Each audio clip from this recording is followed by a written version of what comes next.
They arrive in delayed responses, missed calls, and a growing silence where connection used to live. Maya and Jules were the kind of friends who promised forever, a bond built over years of secrets shared. Laughter echoed in hallways, and dreams mapped out across sketchbooks. But when Jules moved just one town away, something shifted. The distance wasn't measured in miles. It was in silence. On the night of her 18th birthday, Maya walked into a moment she couldn't unsee, a moment that shattered the illusion of what she thought still remained. This is a story about friendship, and the quiet unraveling of it. It's about grief without funerals, heartbreak without romance, and the quiet ache of being left behind. But it's also a story of rediscovery, of new beginnings, and the unexpected places we find healing. Let's find out before we dive into the story. Comment below where you're watching from today, and don't forget to subscribe. Maya and Jules have been inseparable since they were 10. Maya was the ocean, restless, vivid, always in motion. Jules was the sky, calm, curious, thoughtful.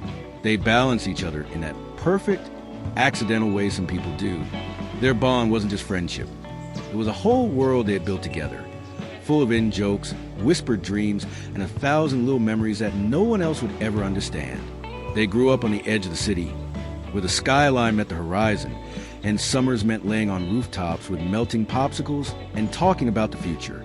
They'd made promises, too, those kind that feel unbreakable when you're young, like always going to the same college, traveling together, never letting anyone come between them.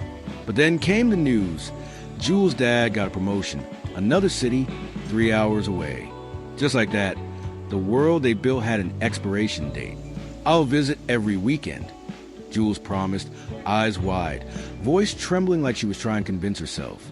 Maya smiled and nodded, but something inside her folded inwards. At first, they did try. Late-night video calls, chaotic texts full of memes, and "I miss you." But the frequency dwindled. Maya would send 3 messages and get one back the next day, if at all. Jules had new stories, new people, names Maya didn't recognize, faces she'd never seen. Slowly, Jules' life became a movie Maya wasn't invited to. It wasn't a fight. It was just quiet, like the tide pulling back from the shore. Without warning, Maya told herself it was just school, just life. But that didn't stop the sting every time her phone buzzed, and it wasn't Jules. Still, she kept reaching out, holding on to the version of them that once existed. The version where Jules was just a 5-minute bike ride away, not a ghost behind a lock screen. Maya's 19th birthday came on a rainy Saturday. She told everyone she didn't want to make a big deal out of it, but deep down, she was waiting for one person to show up. She had texted Jules a week before. Party at the Nest, Saturday night. Please come. It won't be the same without you. Jules had replied the next day. I wouldn't miss it for anything Red Heart. For the first time in months, Maya let herself hope. She got dressed that night in the red dress Jules once picked out for her, the one she said made Maya look like fire. She did her hair just the way Jules liked it, messy and wild. She even wore that ridiculous charm bracelet they both had, hers missing 2 beads, but still wrapped in memory. As the party picked up, Maya kept glancing toward the door. Any minute now. But then a message. Hey love, I think I caught something. Feeling awful. Gonna stay in bed tonight. I'm so sorry. I'll call you tomorrow, promise. Maya stared at the screen, her breath caught in her chest. She smiled anyway, replied with a heart, told her friend she was fine. But she wasn't. Her cousin Elena pulled her onto the dance floor, trying to lift her mood. Maya swayed, half lost in the music, her eyes still flicking to the door like it might bring something back. Then she saw it, across the bar, near the back booth, Jules, laughing, sipping a drink with 2 girls Maya didn't know. One of them leaned close, whispering something into Jules' ear, and they both burst out laughing. Maya felt the ground shift beneath her. She walked out, fast, like if she stayed one more second, she'd crack in 2. Rain poured. She didn't care. Her makeup ran with it, a voice behind her. Maya. It was her older brother, Theo. He'd seen her leave and followed. He caught up, his hoodie soaked, eyes full of worry. Maya stopped on the footbridge across from the bar, gripping the railing like it might hold her up. "I don't get it," she said, voice breaking. "I tried. I never stopped trying. I messaged her, called her, invited her, and she lied. She didn't even have the decency to just say she didn't want to come."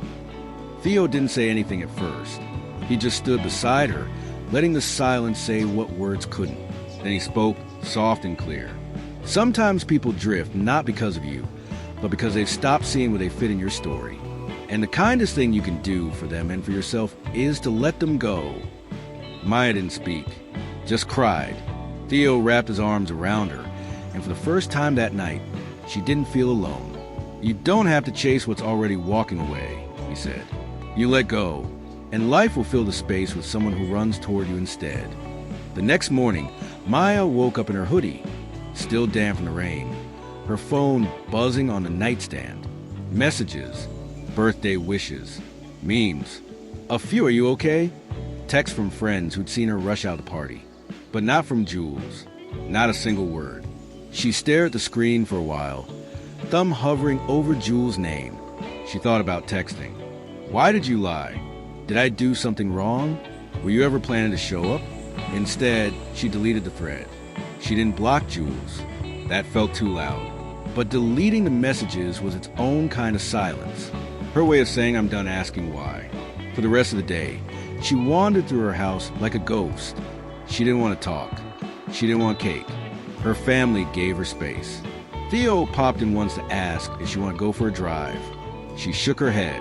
But later, when he knocked again, gentler this time, he didn't wait for an answer, just walked in and handed her a folded note.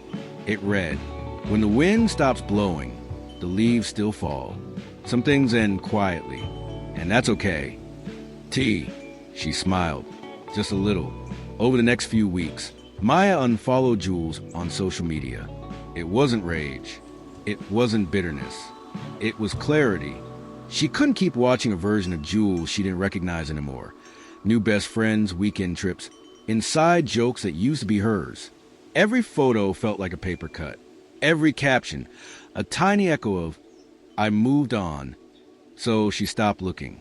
And in the stillness that followed, something unexpected happened. She started noticing things again. The way the sky turned lavender just before sunset. How the old lady next door always watered her roses with a teacup. The kid at the bookstore who doodled in every corner of his math homework. The world, it seemed, kept moving, whether Jules was in it or not. It was Theo who convinced her to go out again. "There's an open mic night at Caffeine Cove," he said, tossing her his car keys. "You drive. I'll buy the overpriced muffins." Maya rolled her eyes. "I'm not exactly in a poetry crowd mood." "You don't have to be. You just have to not be in bed." Fair enough. The cafe was cozy, dimly lit, with the smell of espresso soaked into the furniture. People clapped politely as strangers recited love poems, breakup poems, and a weird haiku about grilled cheese. Then a girl stepped on stage with bright yellow sneakers and a notebook full of creases. She looked nervous, but when she started reading, her voice was steady. It wasn't a poem. It was a letter to someone who had stopped replying. It was like hearing her own thoughts out loud. Maya sat frozen, fingers wrapped tight around her mug, heart pulsing with recognition. When the girl stepped down, Maya followed her to the snack table. "That was really beautiful," she said. The girl smiled.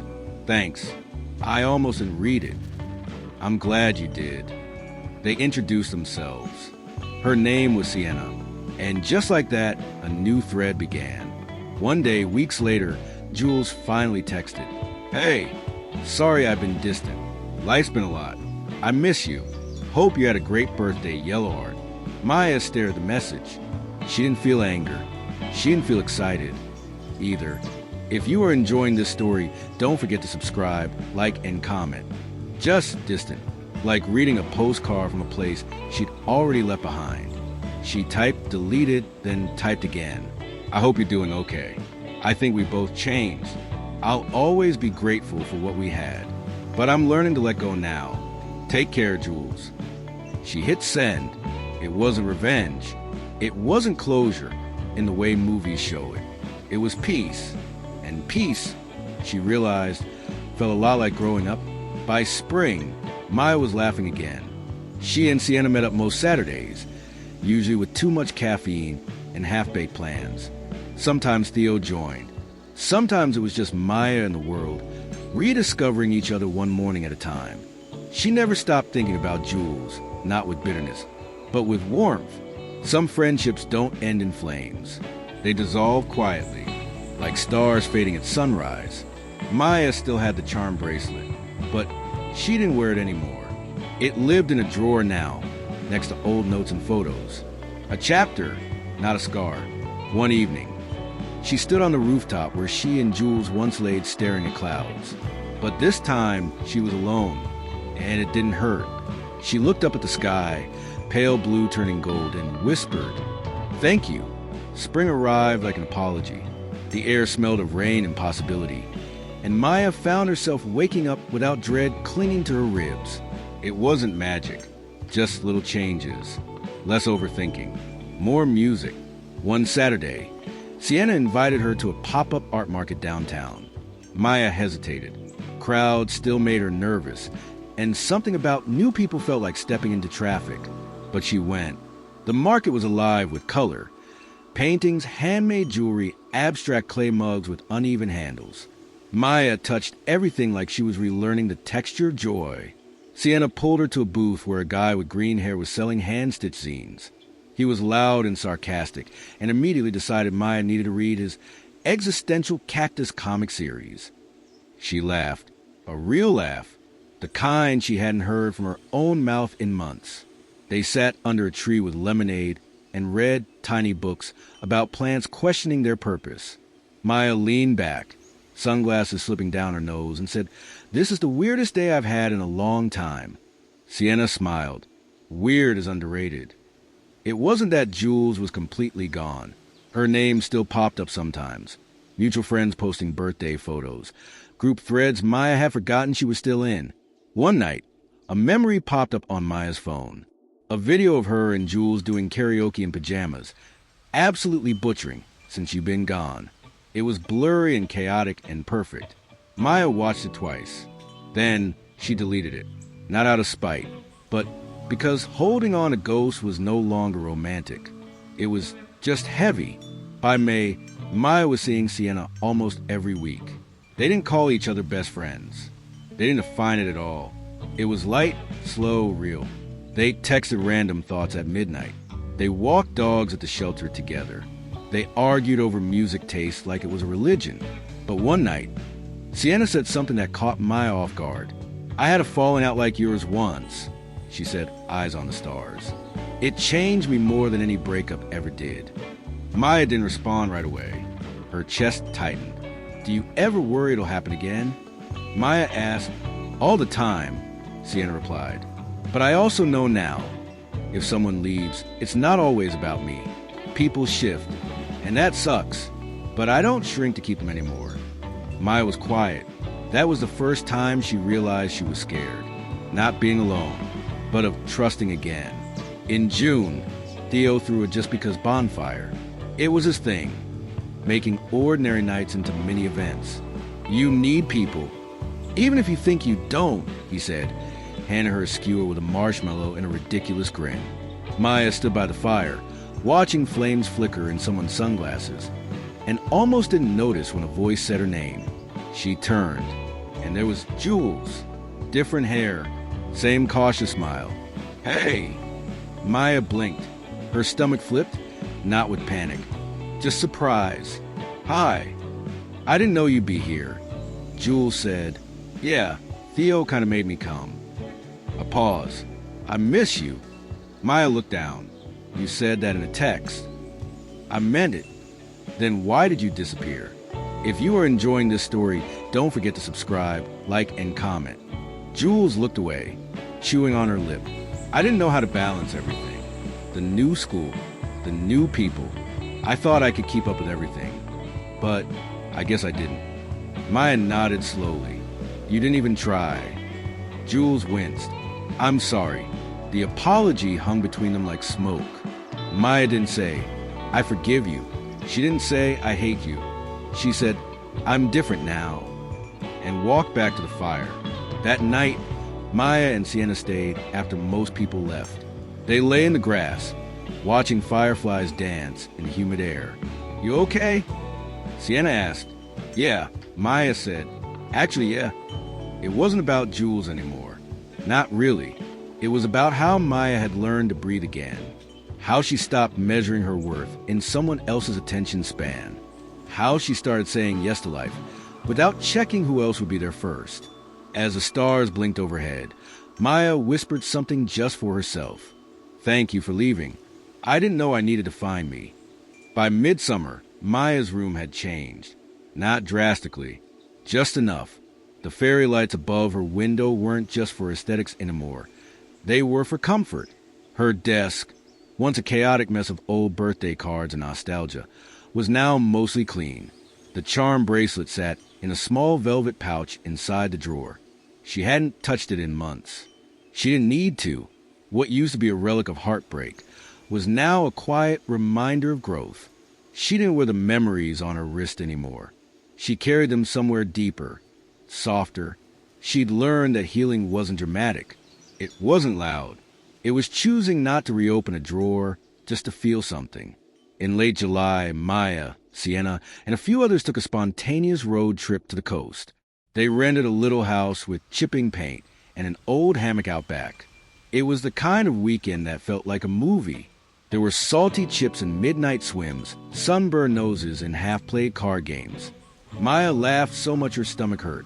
One evening, she stood on the shore, feet buried in the sand, the wind tugging her sweatshirt. Sienna came up beside her, quiet. "Remember when we met?" Sienna asked. Maya grinned. "You mean when you cried into a muffin after your open mic?" Sienna laughed. "Yeah, that. I think you saved me a little that night," Maya said. Sienna nudged her shoulder. "You saved yourself. I just showed up." They stood in silence, watching the waves roll in like time itself. "I think I'm okay now," Maya whispered. "You are," Sienna replied. "You really are." Back home, Maya found herself writing one last thing. A letter to Jules. Not to send, just to write. "Dear Jules, you were my first heartbreak." And no, it wasn't romantic, but it hurt just the same. Maybe even more. I used to replay everything, wondering what I did wrong. But now I know we were just growing in different directions. And neither of us knew how to say that without breaking something. I hope you're happy. I hope you laugh a lot. I hope your new friends understand your weird obsession with pickles. I don't miss what we became, but I'll always be grateful for what we were. Goodbye, for real this time. Maya. She folded the letter and tucked it into the back of a sketchbook. She never read it again. She didn't need to. On the first day of her senior year, Maya stood in front of her mirror. She didn't feel broken anymore. She didn't feel scared. She felt steady, not perfect, not invincible, just steady. Sienna honked from the driveway. Maya grabbed her bag, threw on a hoodie, and raced down the stairs, pausing only for a second on the front porch. The sky overhead was wide and open, brushed with the early hues of dawn. She looked up and whispered, "I'm ready." Then she ran toward the car, the wind in her hair, and the past finally behind her. Epilogue. The people who stay. If you are enjoying this story, don't forget to subscribe, like, and comment. Months later, Maya would look back on that year as the one that changed everything. Not because someone left, but because she finally chose herself. There were new friends now. Not just Sienna, but a circle of people who knew her laugh, her coffee order, her favorite poems. People who stayed, who asked how she was and listened when she answered. Maya learned that some endings are beginnings in disguise. That peace is louder than closure. And that the right people don't make you beg to stay. They stay because they want to. And she learned to let them in. The sky never really went quiet. She just needed to learn how to listen again. Thanks for watching. Don't forget to subscribe, like, and share. See you on the next episode.